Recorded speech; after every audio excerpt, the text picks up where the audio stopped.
সে colour colour হবে, bag হবে বা অন্য যে কোনো জিনিস ডাইস হবে, ডাইস করা যাবে, এরকম ডাইস আছে। ডাইস আছে। এগুলি কি পলির থেকে কি খরচ বেশি? বেশি তো অবশ্যই। হ্যাঁ, কিরকম বেশি? 1.5 গুণ বেশি।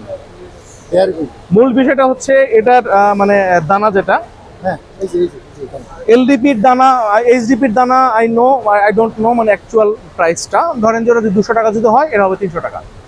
তার মানে এই দানার প্রাইস যতটুকু বাড়বে, এটার ব্যাগের প্রাইসটাও ততটুকু বাড়বে। পলির মেশিন এরকম সেম। পলির মেশিনও এইরকমই দেখতে, এরকম হইলেও মানে ভিতরে গঠনগত অনেক পার্থক্য আছে।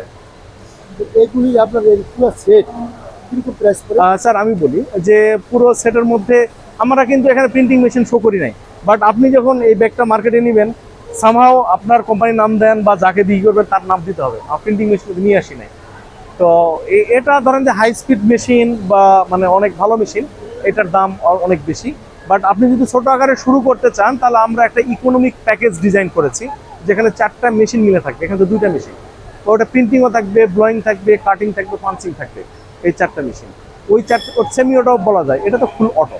ওই সেমি অটো প্যাকেজের ওইটার মোটামুটি প্রাইস হচ্ছে 45 lakh. 45 lakh full set up.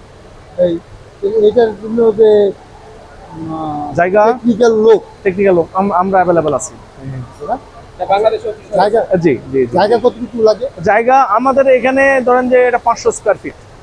তো 500 স্কোয়ার ফিট 2টা মেশিন বসে গেছে, কিন্তু আপনি যখন প্রোডাকশন করবেন এটা দিয়ে হবে না, 3 গুণ লাগবে। তার মানে 3 গুণ বা 4 গুণ, 1500 থেকে 2000 স্কোয়ার ফিট। 2000 স্কোয়ার ফিট এই গেল একটা। হাজার জন্য, হাজার করার জন্য